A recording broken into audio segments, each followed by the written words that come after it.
ಇಂದೇ ಡೌನ್ಲೋಡ್ ಮಾಡಿ ಮತ್ತು ನಿಮ್ಮ ನೆಚ್ಚಿನ ಶೋಗಳನ್ನು ಆನಂದಿಸಿ.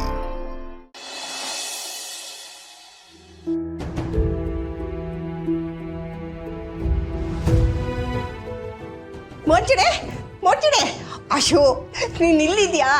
ನಾನು ಅಲ್ಲೆಲ್ಲ ಹುಡುಕ್ತಾ ಇದ್ದೆ. ಏನು ಗೊತ್ತಾ, ಮೊನ್ನೆ ನಾನು ಕ್ಲಬ್ಗೆ ಹೋಗಿದ್ನಲ್ಲ, ಅಲ್ಲಿ ನನ್ನ ಫ್ರೆಂಡ್ ಒಬ್ರು ಪಾಪ್ ಕಟ್ ಮಾಡಿಸ್ಕೊಂಡಿದ್ದಾರೆ ಕಡೆ. ಎಷ್ಟು ಚೆನ್ನಾಗಿ ಕಾಣ್ತಾ ಇತ್ತು ಗೊತ್ತಾ. ಅದಕ್ಕೆ ನಾನು ಬಾಯ್ ಕಟ್ ಮಾಡಿಸ್ಕೊಳ್ಳ, ಪಾಪ್ ಕಟ್ ಮಾಡಿಸ್ಕೊಳ್ಳ. ಹಲೋ ಮೇಡಮ್, ನಿಮ್ಮನ್ನೇ ಕೇಳ್ತಾ ಇರೋದು, ಮಾತಾಡಿ. ಮೋರ್ಜಡೆ, ನೀನೊಂಥರ ಬೆಕ್ಕಿನ ಮರಿ ಇದ್ದ ಹಾಗೆ. ಅದು ಯಾವಾಗ ಸಂತೋಷವಾಗಿರ್ತೀಯೋ, ಅದು ಯಾವಾಗ ದುಃಖದಲ್ಲಿರ್ತೀಯೋ ಗೊತ್ತಾಗದೇ ಇಲ್ಲ ನೋಡು. ಏನಾಯ್ತೆ?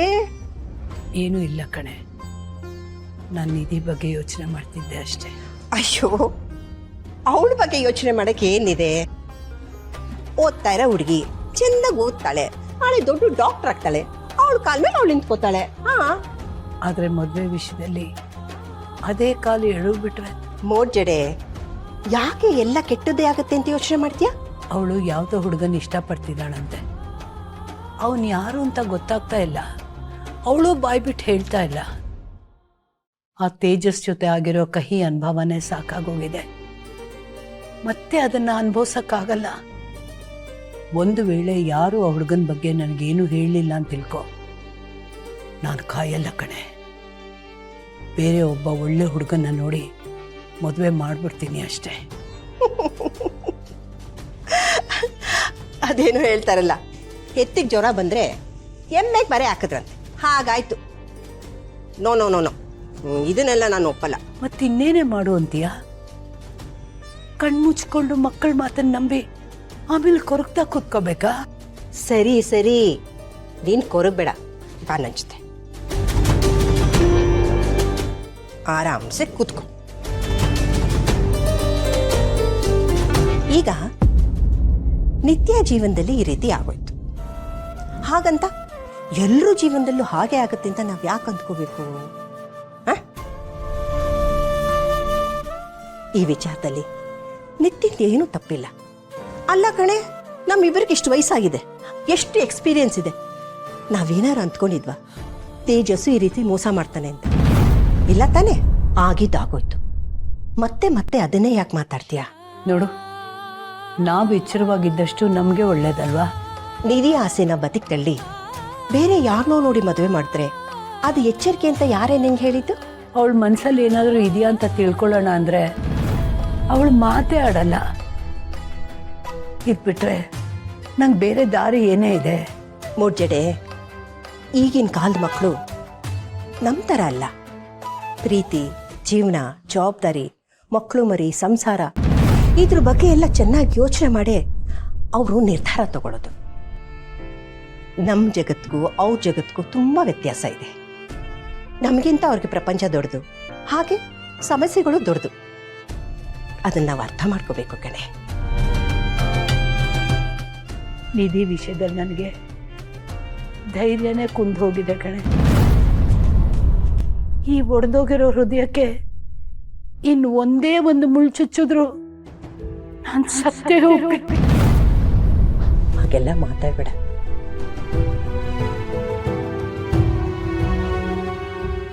ನೀನು ಒಡೆದೋಗಿರೋ ಹೃದಯಕ್ಕೆ ಹೇಗೆ ಹೊಲಿಗೆ ಹಾಕಬೇಕು ಅಂತ ನನಗೆ ಚೆನ್ನಾಗಿ ಗೊತ್ತಿದೆ. ಸುಮ್ಮನೆ ಯೋಚನೆ ಮಾಡಿ ತಲೆ ಕೆಡಿಸ್ಕೋಬೇಡ. ಏನು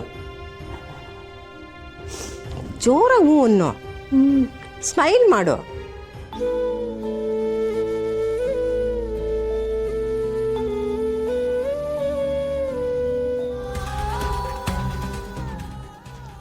ಏನು ರಿಬ್ಬನ್ ರೋಸ್ ಪಾರ್ಸಲ್ಲ? ಅದನ್ನ ನೋಡಿ ಕೂಗಾಡಿ ಕಿರ್ಚಾಡಿ ಅದನ್ನ ತುಳಿದು ದೊಡ್ಡ ರಂಪಾಟನೇ ಮಾಡಿದ್ರಂತೆ. ಅಣ್ಣನಿಗೆ ರಿಬ್ಬನ್ ರೋಸ್ ಪಾರ್ಸಲ್ ಬಂದಿತ್ತ? ಏನಿರ್ಬೋದು? ಅತ್ತೆ ಅತ್ತೆ ನಿಮಗೇನಾಯ್ತು? ಯಾಕೆ ಇಷ್ಟೊಂದು ಯೋಚನೆಲಿದ್ದೀರಾ? ಅದು ರೋಸ್ ಪಾರ್ಸಲ್ ಜೊತೆ ನೋಟ್ ಏನಾದರೂ ಇತ್ತಾ? ನಿನ್ ಬೇರೆ ಏನಾದರೂ ಗೊತ್ತಾ? ಬೇರೆನಾ? ಇಲ್ವಲ್ಲ, ಅಷ್ಟೇ ಗೊತ್ತಿರೋದು. ಓ ಮೈ ಗಾಡ್, ಮುಗ್ದೋಗಿರೋ ಹಳೆ ವಿಷಯಗಳನ್ನೆಲ್ಲ ಯಾರು ಕೆದಕ್ತಾ ಇದ್ದಾರೆ? ಅಣ್ಣನ್ಗೆ ಇದನ್ನೆಲ್ಲ ಕಳಿಸ್ತಿರೋದು ಯಾರು? ಇದ್ರ ಹಿಂದೆ ಯಾರಿದ್ದಾರೆ?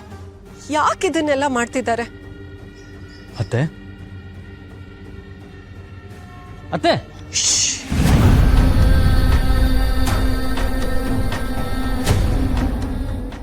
ಒಂದ್ ವೇಳೆ ಮುಚ್ಚಿಟ್ಟಿರೋ ವಿಷಯ ಯಾರ ಕಿವಿಗಾದ್ರೂ ಬಿದ್ರೆ ನಮ್ ಕಥೆ ಅಷ್ಟೆ. ಏನ್ ಮಾಡ್ಲಿ? ಏನ್ ಮಾಡ್ಲಿ?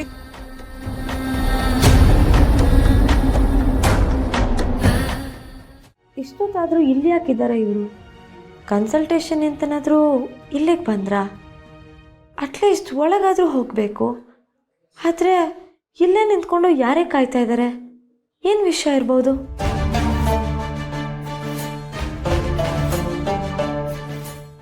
ಈ ಆಸ್ಪತ್ರೆಯಲ್ಲಿ ಇವರನ್ನ ಮೀಟ್ ಮಾಡೋವಂಥವ್ರು ಯಾರಿದ್ದಾರೆ? ಯಾಕೆ ಇಷ್ಟೊಂದು ಒದ್ದಾಡ್ಕೊಂಡು ಕಾಯ್ತಾ ಇದ್ದಾರೆ?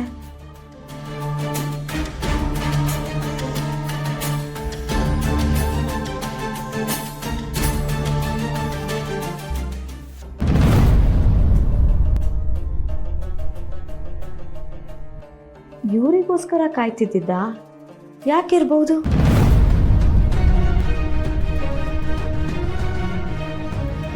ಅಕ್ಕ,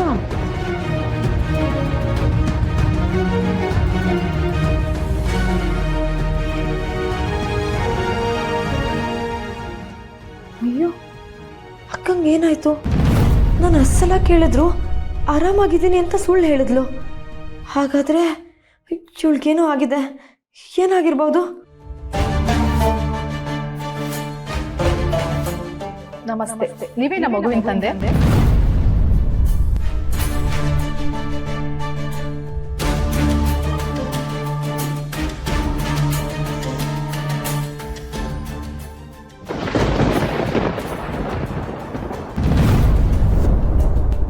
ಒಂದೇನಾ?